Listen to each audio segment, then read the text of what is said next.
On today's episode, we will be doing our very first interview with a real live actor.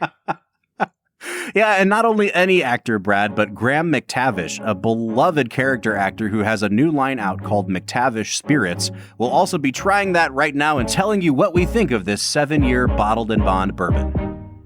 This is the Film and Whiskey Podcast.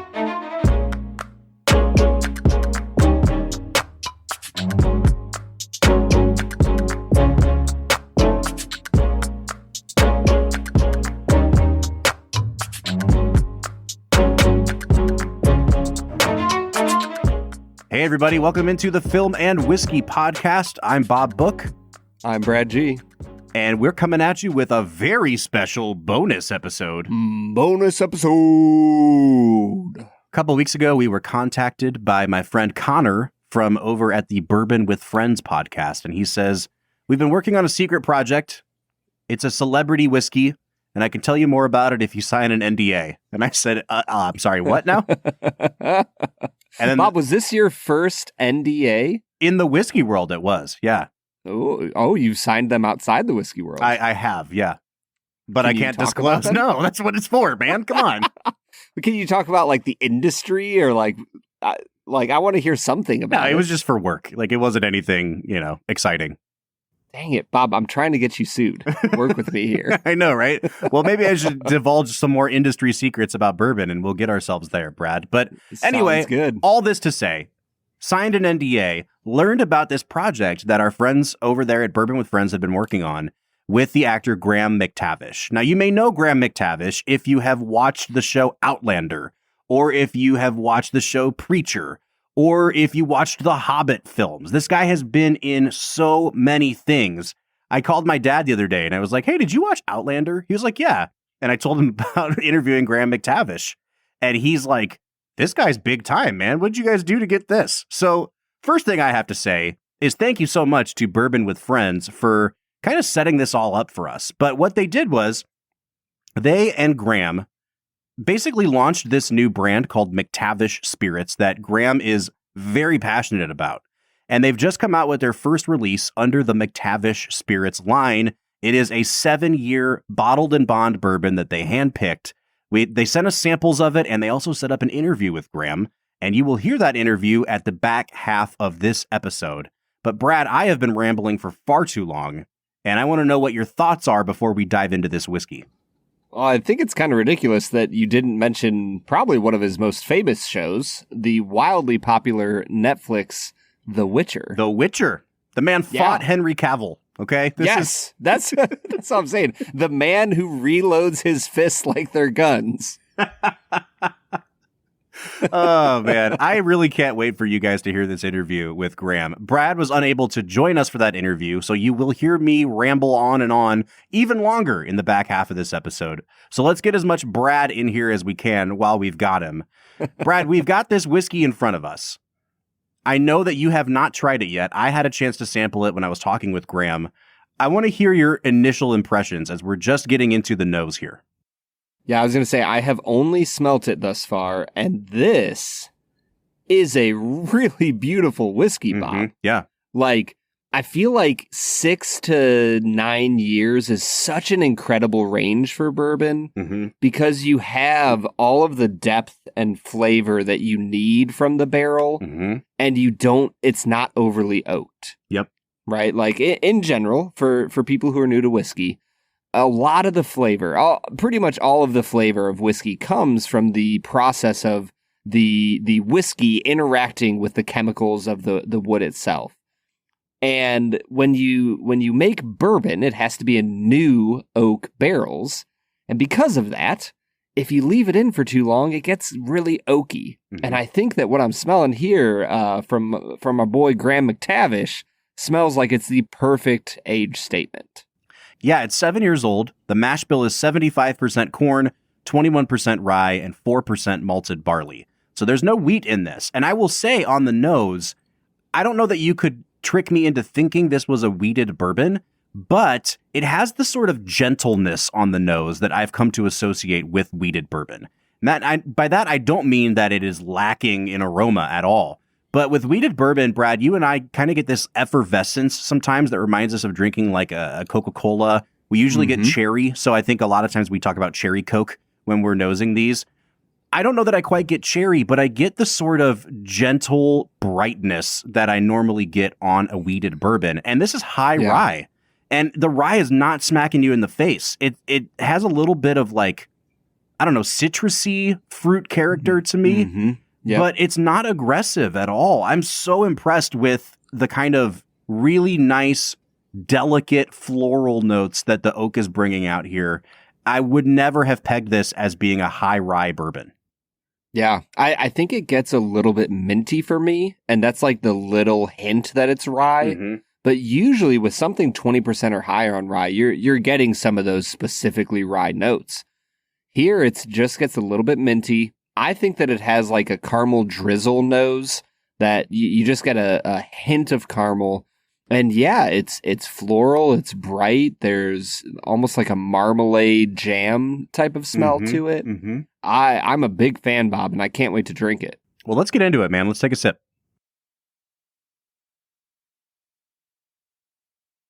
Oh, yeah, dude.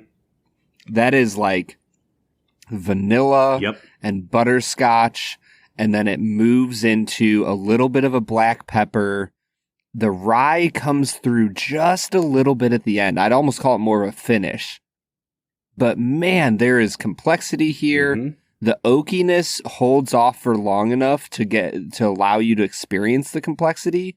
And then it hits you right at the end with those rye spices, with a little bit of that pepperiness. Bob, this is a delicious whiskey. So you guys will hear this in my interview with Graham here in a couple minutes, but I kind of asked him to answer the obvious question, which is, why is a Scotsman picking bourbon? Why are you not releasing a Scotch, right? And he talked about his introduction to bourbon about 20 years ago, and that the second he took a sip, he realized he preferred bourbon to Scotch, and it's because of the sweetness of bourbon. And as soon as I heard him say that, I was like, you guys are like best friends. I'm in good hands now. And I hadn't tried the product yet. It has that sort of not quite syrupy sweetness, but vanilla's a good note on this, Brad. I know vanilla's an obvious one for bourbon, but there's a creaminess to this that you don't normally get, especially on high rye bourbons. Those ones tend to be not necessarily harsh, but I think a word that I use a lot is prickly. Like the rye definitely makes itself known. And here it's almost like a vanilla custard or something that I'm getting. And it's underscored by that mintiness that you were talking about, but it hangs out in that almost wheated bourbon like playing field that I love so much. It is an incredibly easy sipper at 100 proof. And I think that what I'm most impressed about is like how cohesive this whole thing is. You know what I mean? Like there's not a ton of tasting notes that are popping out to me throughout the experience, because it just tastes like from nose to taste to finish, it's all of a piece. Yeah, no, 100%, man. This is like a decently complex, beautiful, sweet experience with just enough spiciness to make you go, man, I want to experience more of this. And if they're picking barrels and they're always this good, Bob, the McTavish line is going to be incredible for years to come. All right, Brad, you know what? Let's put our money where our mouth is here. Sometimes we get sent samples of stuff and we're like, yeah, it's good. But especially on bonus episodes, we don't usually put it through our rigorous scoring technique. I think we should score this one because I like this enough that I'm not only going to recommend it, but I want you to hear the score that I would give this. I think I would give well, let me pull up a calculator. Yeah, while you're doing that, Bob, I think that I would say the nose is beautiful, but doesn't fully represent what you're about to get into. I'd probably give it like a 7.5 out of 10 on the nose. Where are you at? I'm going to give it an 8 on the nose. I'm with you. I think that of the three big things that we're going to score here, nose, taste, finish, the nose is the one that it hints at like, oh, this is going to be nice. It's kind of playfully sweet. There's not a ton going on complexity-wise. And I wasn't prepared for how decadent and delicious it was going to be on the palate. Yeah, and that's where I'll go to the palate next. I'll give it an 8.5 there, man. Like this is just a really, really nice, easy to drink bourbon that whether you're new to the world of bourbon or you are an accomplished drinker, like you and I are, Bob, this has a lot to offer, man. Yep. Yeah, I'm going to give it a 9 on the taste. I'm also going to give it a 9 on the finish. I will say up front, this is right up my alley. Like, this whiskey could have been branded Graham McTavish's Bob Book whiskey, and I would have signed off on it. I would have bought every bottle, and I would have been happy about it. But from the taste to the finish, it is just exactly what I want out of 100 proof whiskey. And that means that on balance, Brad, I think that I'm going to give it, I'll give it an 8.5 on balance. I kind of want to give it a 9 there too, but the nose is just a hair under the taste and finish for me. So I'll give it an 8.5 there. Yeah, I'll give it an 8 out of 10 on balance. And I'm curious about value, Bob. How much is this going to be sold for? So this is kind of a premium bottle. It looks like it's selling on the website for $75. Now, I will say, there's one run of this, and then it's going to be, it's batched, right? So it's not like you're going to have McTavish Spirits, this particular release, forever. Like, they're going to sell out of it, and they're going to do the next release, to my knowledge. And I think $75 is right in that perfect price point where it's not quite as expensive as something like Bardstown Bourbon Company or Barrel, which we always endorse on here. But it's a rare whiskey that has a name attached to it that, like, if you have a fan of The Witcher or Outlander or The Hobbit in your life, this screams Christmas present, right? Mm-hmm. Yeah, 100%. And you also have not said the name of this whiskey, Bob. It's called the War Chief. You know what? it's my nickname, and so I just gloss right past it. Gotcha. It's like, oh, of Bob, course, the War Chief. The War Chief book. Like you're an 80s basketball superstar. Like I'm like one of the guys in the original Predator that doesn't make it to the end. Like me and Jesse Ventura. Oh, man. All right, listen. Incredible. So I am going to give it an 8 out of 10 on value. I think it is like, if it didn't have Graham McTavish attached to it, I would still say this is like a $65 bottle of whiskey. The fact that it is in limited supply and you have the endorsement of Graham McTavish behind it, I think $75 is not at all overpriced for this. Yeah, I think that's a decent value. I'm with you. I think this is about a $60 bottle of whiskey, but I'll give it a 7 out of 10 on value here. Bob, that is bringing me out to a 39 out of 50. Brad, I'm at a 42.5 out of 50. This is well above that 40 mark where we start calling a whiskey great for me. Like, listen, man, we get a lot of stuff sent to us to try on bonus episodes. Mm-hmm. This is one of the best things I've been sent in like at least a year. It's really, really good. No, 100%, man. This is a phenomenal whiskey that I honestly can't say you get many of these by famous people. We've tried a few, endorsed by famous folk brands that have not been great. Mm-hmm. And this is not one of them. This is absolutely amazing, Bob. All right, well, let's get to this interview with Graham McTavish. Brad, I'm so excited for you to hear what we talked about. He was really familiar with you, and he particularly said, I hate that guy and all his movie opinions. So, jeez. Yeah. Well, let's get to it.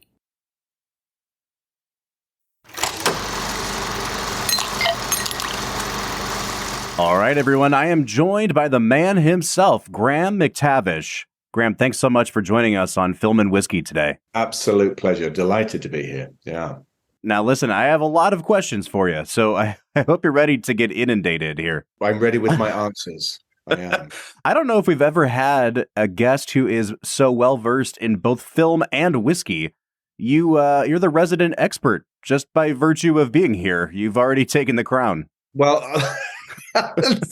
That's right. I just stormed the castle and I'm in occupation. Yes. No, I'm glad to hear it. I'm glad to hear it. Thank you. I was reading an article today, kind of going over your filmography, and it went all the way back to, I guess, what we could call your big break, which was a play that you co-wrote, a two-hander, about Vincent van Gogh. And I really loved the article placed an emphasis on just how much promotion you had to do to kind of get your name out there with that play. And I have seen a pattern throughout your career that you are just such a generous guy with your time in terms of being willing to give interviews, being willing to go on podcasts. And there's a lot of actors that really value their personal time and don't like giving interviews. Where do you find the energy to be out here doing this so much?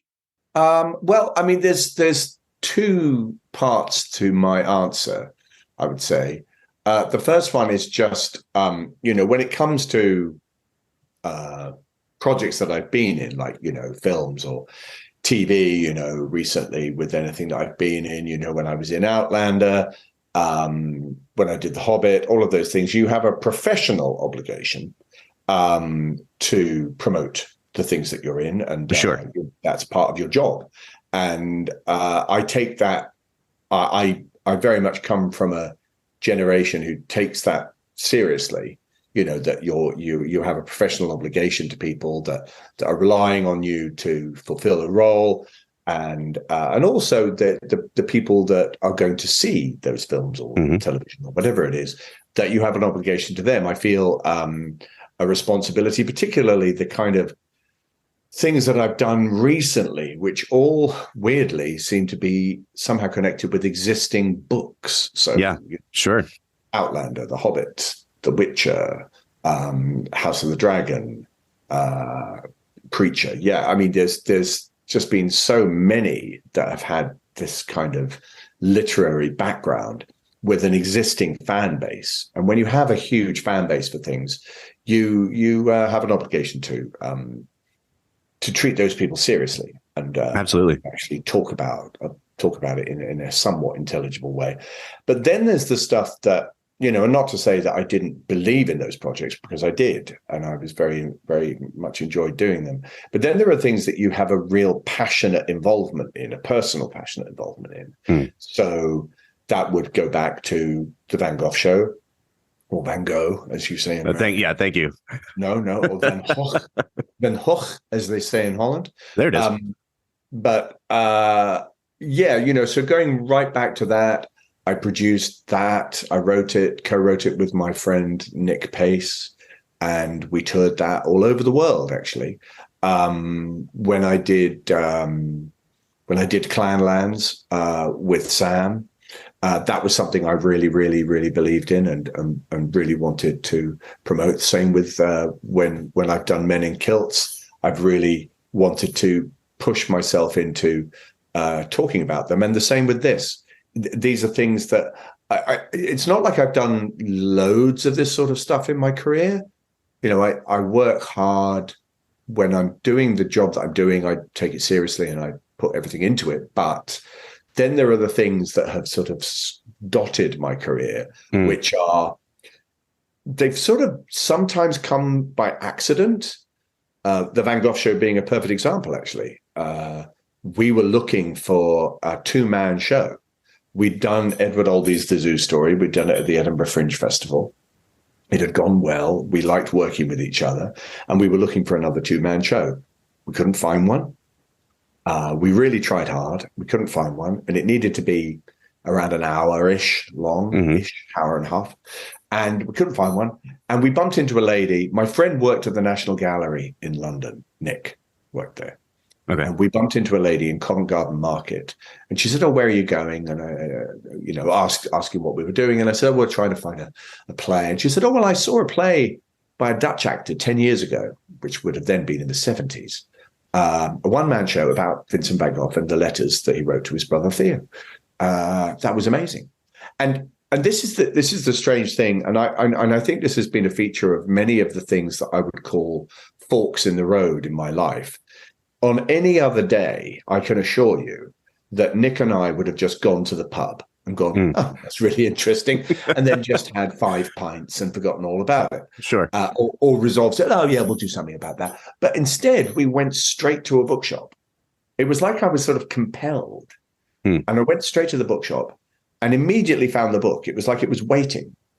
The Letters of Vincent van Gogh.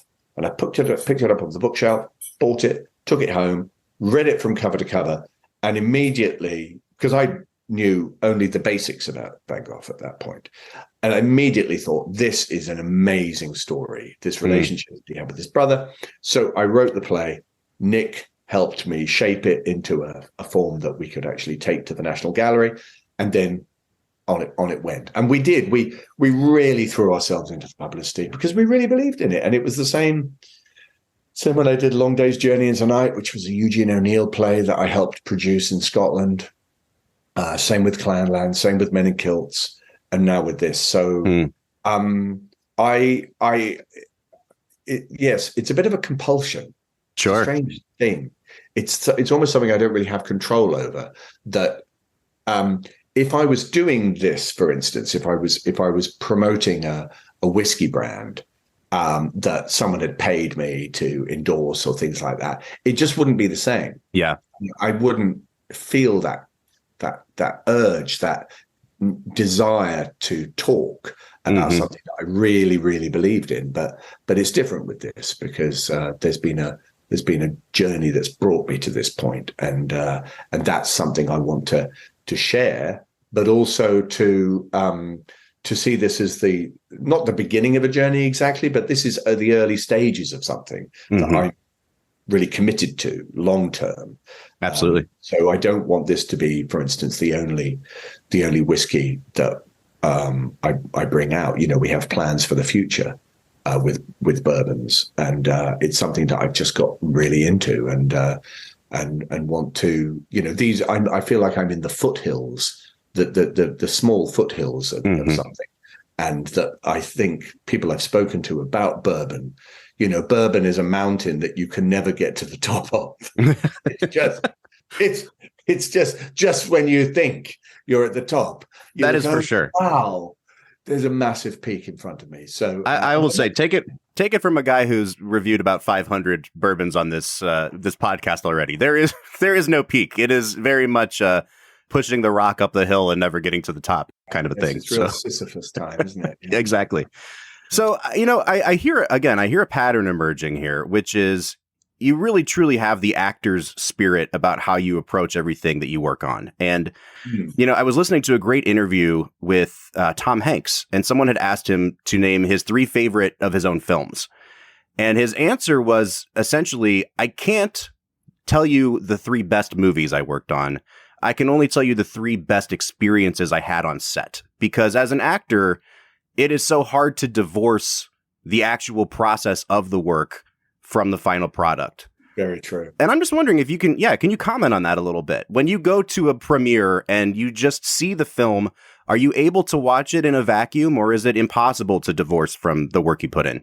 No, it's impossible. In fact, it's one of the reasons that a lot of actors, myself included, don't watch the things that they've been in for that very reason.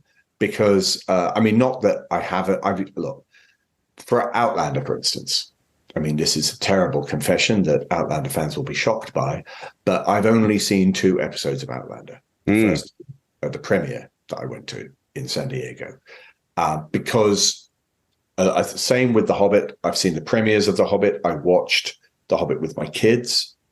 Same with, you know, everything, Preacher, The Witcher, everything. The exception would be Men in Kilts, because I'm an executive producer on that, and it's something we created. So we've seen everything. We have to watch everything. But everything else, it's a combination of crippling embarrassment, because you know, I think people sort of have a misconception about actors, or certainly some actors, that they're just like big show-offs, you know, that they just love, you know, just having people looking at them and all the rest of it. And there's something that may be partly true. I'm not entirely sure, but there's something else going on with acting. But what I can tell you is you don't like watching yourself doing it. Sure. It's because the stage, of course, it's perfect, because on stage, these moments are gone forever. You know, nobody's recording them. Well, sure. It shouldn't be. And you know, when you do stage work, you're just there in that moment. And I think what Tom Hanks is talking about is sort of a bit like that when you're doing it, what you remember about these projects is the experience of doing it, not necessarily the end result. And partly because you have no control over the end result in film and television, really. You are part of something much bigger. And so you take the moment that you have on set, and then you kind of have to forget about it. Yeah. But yeah, I think he's right. My experiences, certainly, I can think of, obviously, Outlander. The Hobbit was definitely one. The moment, I think, there were hundreds and hundreds and hundreds of moments on the Hobbit trilogy, but the first moment, when there's a helicopter. The first moment when I was the first dwarf to arrive at Bag End, right? And when you stood in front of the set of Bag End, there it was, fully constructed. It was this existing building, and there was the green door, and I was in costume. They came and they did all the final checks. They made sure I looked good and all the rest of it. I knew what I was doing. And I just had to, on action, I just had to knock on the door. And then the door opened. And that was this sort of signifying moment for me of the beginning of something that I had no idea what it was going to be like. So I've never forgotten it. Yeah. Same with Rambo. When I did Rambo with Stallone, being on set with him, that his sort of really open approach to improvisation, which I was really surprised by. And just when you're doing improvisation, you really have to be super aware of what's going on around you. Yeah. And listening to what people are saying. Because bad improvisation is when people don't listen. It's like bad conversation. It's like, I don't care what you're going to say. I'm just going to say what I want anyway. Which is, part of the problem we have in the world at the moment. People don't listen. But yeah, on Rambo, there were moments like out of body experiences where I became suddenly aware. It was like a third eye was watching me saying, you are talking to Rambo. Right. And my brain couldn't quite process it. It was as if I'd stepped inside the screen, like in, the Last Action Hero when he comes out on the screen. Yeah, right. It's like, what? And he's talking to me. Right. He's talking back. You become aware of your own fandom in a sense, right? Yeah, well, yes. It's you bring with you your history as a film fan. Yeah. A fan, in my case, a fan of Rambo, a fan of Sylvester Stallone. I grew up watching those films. And, it's the same when you meet anybody, certainly in my career, that, when I met Christopher Lee and people like that, you go, well, it's almost too much to take in. Actually. Absolutely. Well, you've mentioned a few names here. And going through your filmography, you have enjoyed the opportunity to work with some major sort of A-list Hollywood stars, and also some very major, I guess we could call them A-list directors as well. And I'm wondering, like, from a set perspective, being there on the day, is there a difference between working on a project that is very star-driven versus working on a project where the director is sort of the star of the project? Interesting. Good question. I've definitely been very lucky that the sort of starry names that I've worked with have all been actually very generous people, generous with their time, not ego-driven in perhaps the way you might expect, actually interested in collaboration. And so that has been a real feature for me. There's always exceptions, when you do things and that there might be somebody who's well known and you realize very quickly that, okay, they're going to be a bit tricky.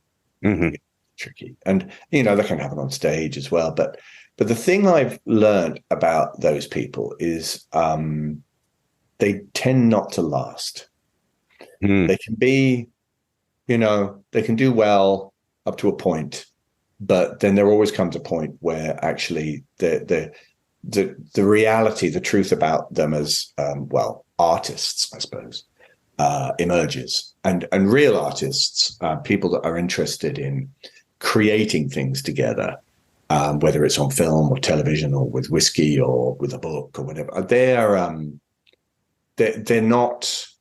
I mean, ego is involved because you'd have to have some kind of an ego to even put these things out. Right, but right. I'm not that modest, but that isn't the primary driver. It's actually the enjoyment of the experience of making it. Like Sylvester Stallone is a very good example. One thing that a lot of these people, the best people that I've worked with, the kind of people that you're talking about, what they all have in common is that they have a genuine childlike enthusiasm for what they're doing. They are children. Peter Jackson, Sylvester Stallone, he's a very scary child, but he's and I'm a child too in that sense.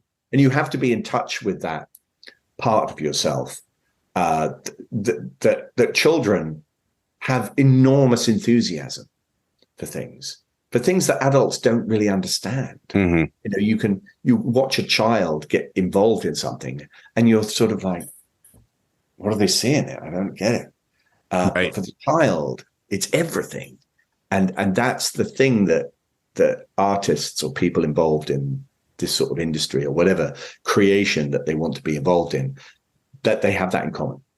How much of that willingness to collaborate comes from experience, though? I look at your filmography, and especially like your most recent projects, like to your point, they've all been based on books, but they're all also sort of in the fantasy genre in some ways.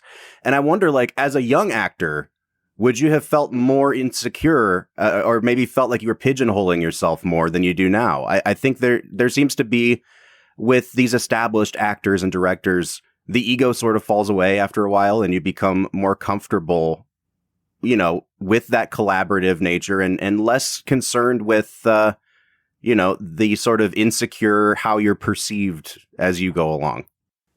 Yeah, I don't know. It's interesting. I think there's a little bit of, the law of mutual attraction going on with that stuff, because something that I've learned about myself and I've accepted is that my love and my real passion when it came to acting wasn't necessarily Shakespeare, although I've done a lot of it over the years in theatre. It was always this little sort of thing on my shoulder that was saying, yeah, but what about film? What about TV? What about action? What about fighting? What about all the things what about swords? Why don't we do a bit more of that? Sure. And so I don't think, if people are destined to take certain paths or be open to them anyway, I don't think my path was destined to be a lawyer in a TV show or, a doctor at a hospital or, the psychiatrist or, things that I'm not saying I wouldn't want to do those things, but I love the genre of fantasy. And I have sort of found myself getting more involved in that.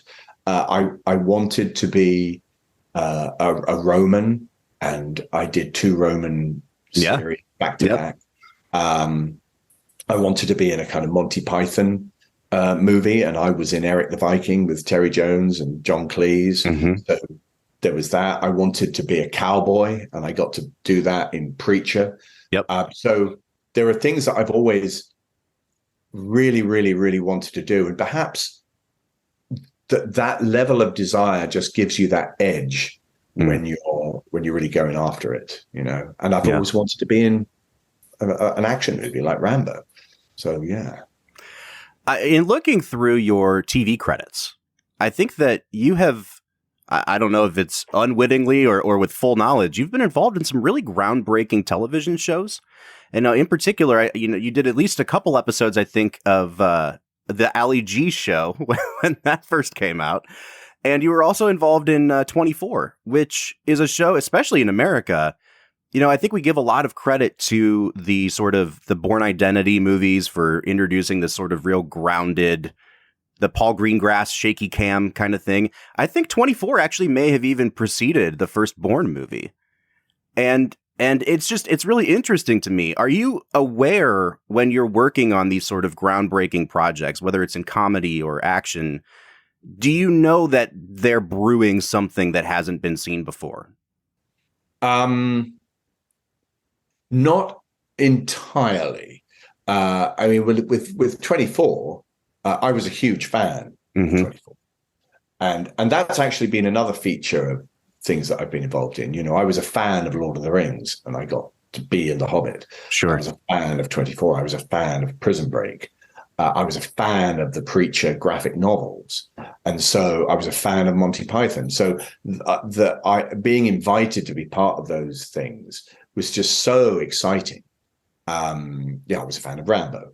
Yeah, you know, so but 24, I mean, very groundbreaking. I mean, the split screen, absolutely, the real time stuff. I mean, I'll never forget the first pilot episode of the first season of 24. And at the end, you know, you watch, you know, and the air hostess and the thing and the guy, you know, blowing up the plane, jumping out, and you're just like, right. What? Yeah. And it really, I think, marked truly addictive television. You know, you had to keep watching. You had to, you know, and I mean, there's always been popular shows, but television has come through many iterations over the years. You know, it's gone away from everybody watching the same show on a Friday night, you know, tens of millions of people tuning in because there's only like 4 channels or whatever. Right. To multiple choices, and those shows having to hold on to you. You know, you want to see the season finale of Succession. You know, you want to see what happens after they've cut Sean Bean's head off at the end of season 1 of Game of Thrones. Right. You know, those moments where you go, bloody hell. You know, I wasn't expecting that. Right. So yeah. I mean, I'm a fan of all of that stuff. And so when I'm in it, when I'm a part of it, I mean, I love, I mean, you know, well, I can't talk about that particular one, but there are things that I've done where as I've been doing them, looking forward to what people will think of it. Sure. You know, this is going to be, they're going to love this. All right. Before we get off of movies, we are titling this episode. It's part of our series that we call My Favorite Movie. And so, you know, it is such an obvious question to ask you, but if you had to pinpoint one film that you could never get rid of, if forced to at gunpoint, what would you consider your favorite film? Okay. It's not perhaps, I'm not sure how many Americans have seen it because it pertains very much to a particular point in British history. And it also marks, I think, one of the last great epic British war films, I suppose you could call it, which is Zulu. Oh, yeah. Which I have seen at least 10 times. And it's just a perfect film. And also the story behind the making of it. There's a perfect, I mean, Stanley Baker, who was one of the stars in it, Michael Caine's first movie. Sure. Stanley Baker, it was his passion project.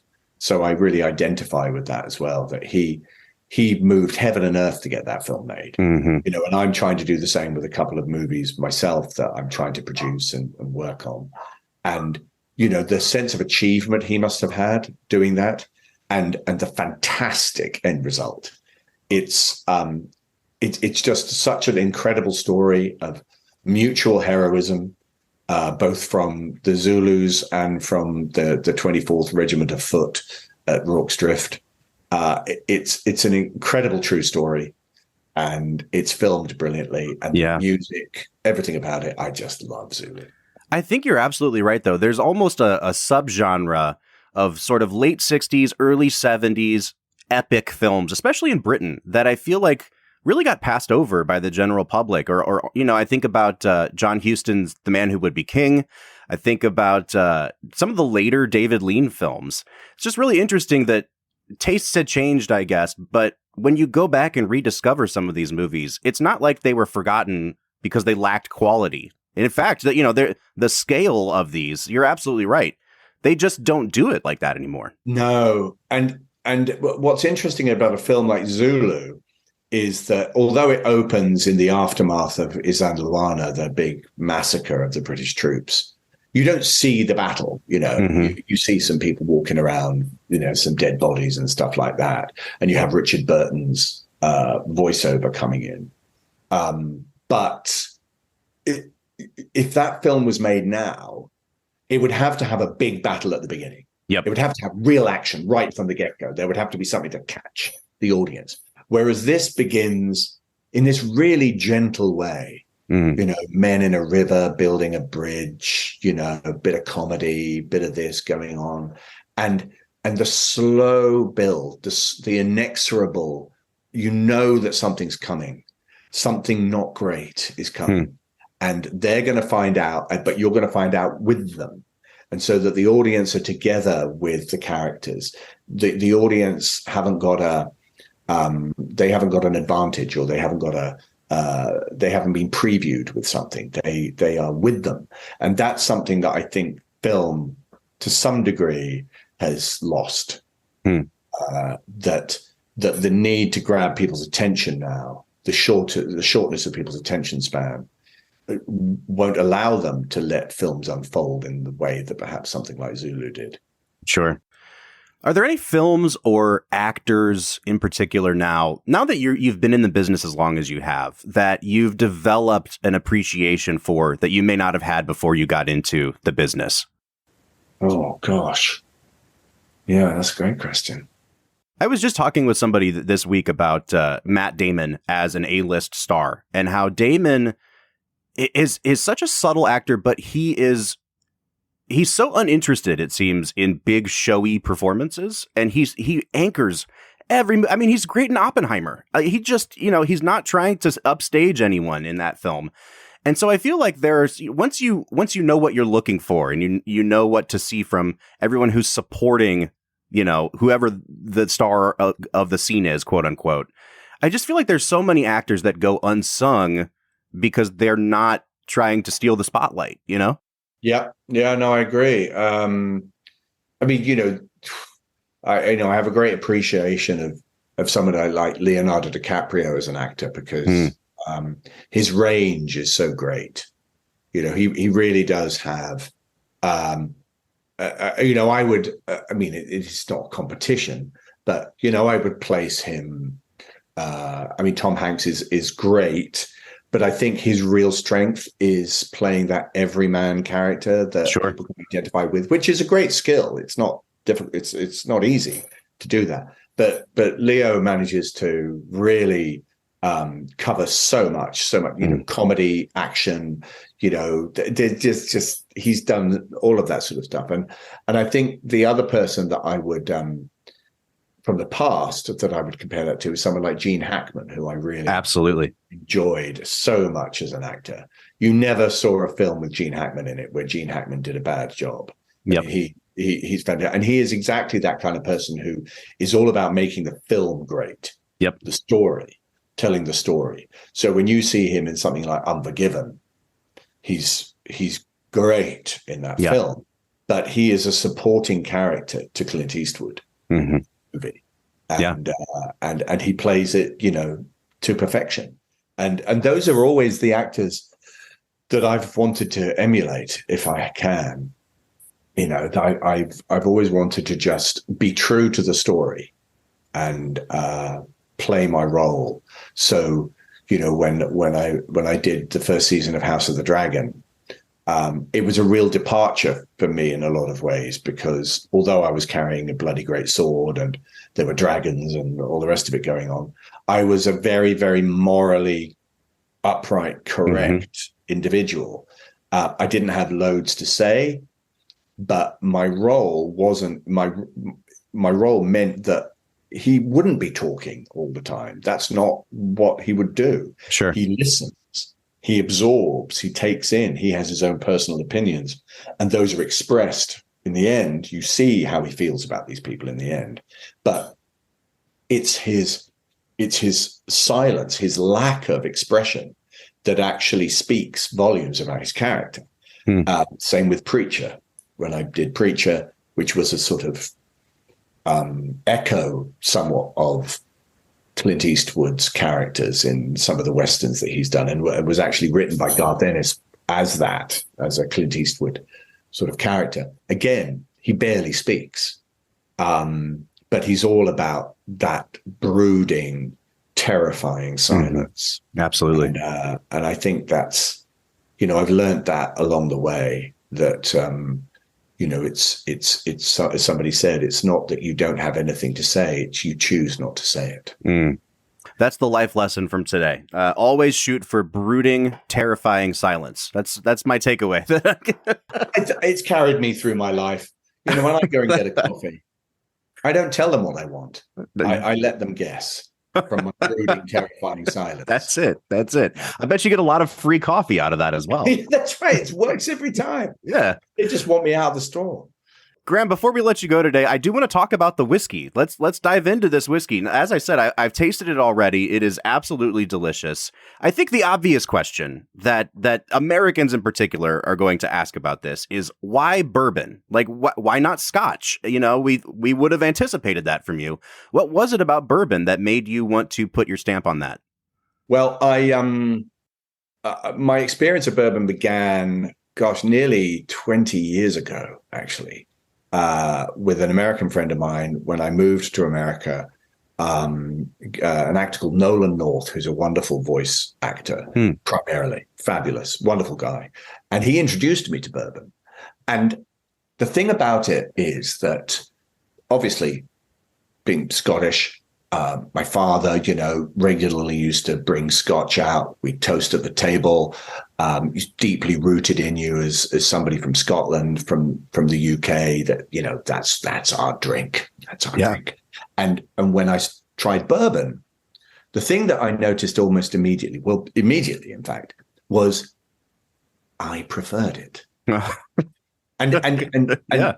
It actually pains me to say it a little bit, because it does feel a little bit like heresy. Sure. And that's not a disrespect towards Scotch, because I do like Scotch. There's loads of whiskies I love, peaty whiskies, not so peaty, Highland Park, loads of different iterations of whiskey that I've really enjoyed. But that first taste that I had with Nolan, and I think a lot of people who know Scotch but don't know bourbon kind of just think it's just a kind of an American substitute for Scotch, without realizing that it's its own unique spirit. And absolutely. When I took that first sip, I thought, oh yeah, no, this is different. This is not Scotch. This is something else. And I loved the sweetness to it. I have to be the slight, the syrupy quality to, as it went down your across your palate, and that was beautiful. But also with the Scotland American thing, it's a little bit like my acting career.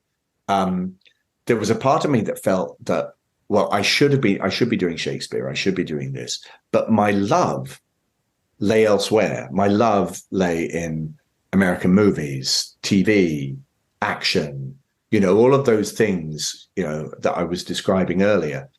And I consciously made that move as an actor nearly 20 years ago to be honest and go, no, this is who I am. This is what I want to be doing. Yeah. And I went out and I booked Rambo when I arrived, and that set the pattern for the career that I've had since then, really. And this is the same. I knew that I liked bourbon, that I preferred it. I daren't ever mention that. And when I finally got together with Connor and Paul, the people that really started my proper journey with bourbon, I understood that this was something else I wanted to do, that I wanted to devote passion into, and that Scotland, the Scottish connection with America, what really started to spark my imagination was the history, the fact that the Scots and the Irish and the English, let's not forget the English, They came over and they settled in that particular part of the eastern United States, and brought with them a love of distilling spirit, grain. Yeah. They wanted to do. They knew how to do it. Mm-hmm. And the fact that it's tax, really, Washington, with what he did by trying to tax these people, that forced them west, that made them discover these great limestone, iron-free waters and all the rest of it, that was so perfect for making this particular spirit, this wonderful accident that happened. And I love the history of accidents in that sense. And I suppose, once I blended that with my already growing love of bourbon, my own sort of private confession that I actually preferred it, with my love of history, there was only one thing that I could do, and that would be to make my own bourbon brand and not make Scotch. Absolutely. I mean, it actually meant that couldn't be something I could do, because it wouldn't be honest. Well, I cannot speak highly enough of the whiskey itself. I'm looking forward to all the future releases, but if this were to be the only one, I would still say, stamp of approval and gold star, because this is just a phenomenal whiskey that you've chosen. Thank you so much. That's really lovely.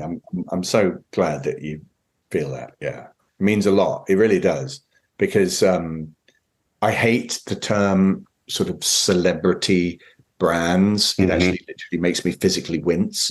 But if I can introduce my love of not just bourbon, but my belief in this to a wider audience, then that would be worth it, having that tied to it. But I definitely want to emphasize that I'm not here to be the face of something.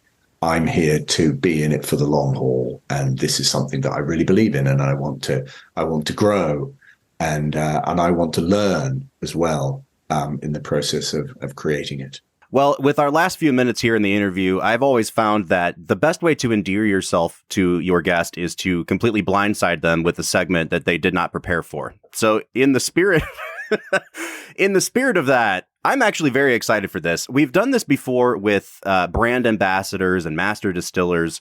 We took a questionnaire that was popularized in America on the show Inside the Actors Studio with James Lipton.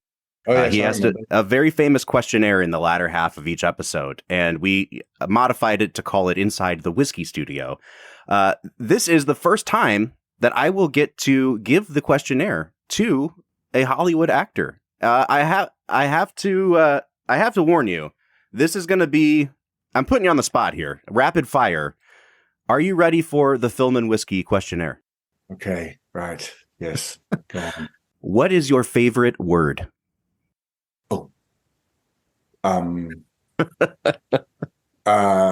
Subtle.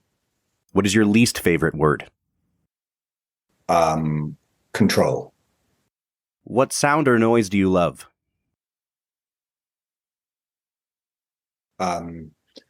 Well, this probably the sound of my children's voices. What sound or noise do you hate? So many. The sound of people talking on their phone with the speaker on. They're in public. What's a profession other than your own that you would like to attempt? I don't think I'd necessarily be any good at it, but something with my hands, so something like carpentry. Who are your favorite fictional heroes? My favorite fictional heroes? Let me think. Hold on. Probably Rat, Mole, and Badger in The Wind and the Willows. There you go.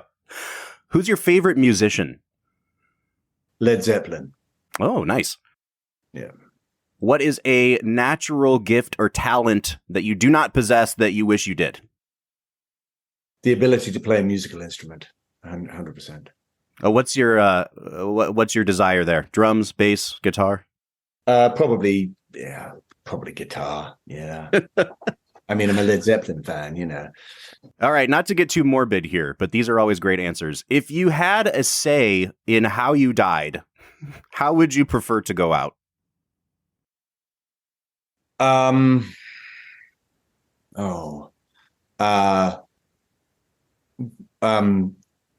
I think probably suddenly. Yeah. Yeah, I've always preferred the old like Looney Tunes having a piano dropped on me kind of thing. The anvil on the exactly. top of the head. Yeah. All right. And finally, this one requires a bit of context. We've had a lot of people suggest pairing their whiskeys with very expensive meats and charcuterie. And that did not necessarily appeal to our ideal listener. And so we always ask this. If you had to pair McTavish Spirits with a fast food item, what would it be? It's really difficult. A fast food item. I mean, you look like a guy that consumes, copious amounts of fast food. Yeah. No. Well, I mean, I've dabbled. Sure. A fast food item. Now, when you say a fast food item, not a branded item, but just to kind of. It could be if it's very particular to a brand. That's okay. Okay. Let me think. I'm trying to remember because I lived in New Orleans for 2 years when I was doing preacher, and that unique sandwich that they have down there. What is it? Oh, a po' boy. Yes. Yeah. Okay. That's what I would choose. Oh man, that sounds amazing right now. I'm sipping the whiskey right now, and a shrimp po' boy sounds pretty incredible. Yes. A shrimp po' boy. Yes, that's the one. Well done. We got there in the end. Yeah, we did. Graham, I cannot thank you enough for joining us today. Thank you for rolling with the punches. Thank you for completing the questionnaire. And most of all, thank you for this whiskey. Oh, my pleasure. Thank you. I'm delighted that you like it. Thanks for having me. Absolutely. Folks, we will be back on Tuesday with another regularly scheduled episode. But until then, I am Bob Book, and we will see you next time.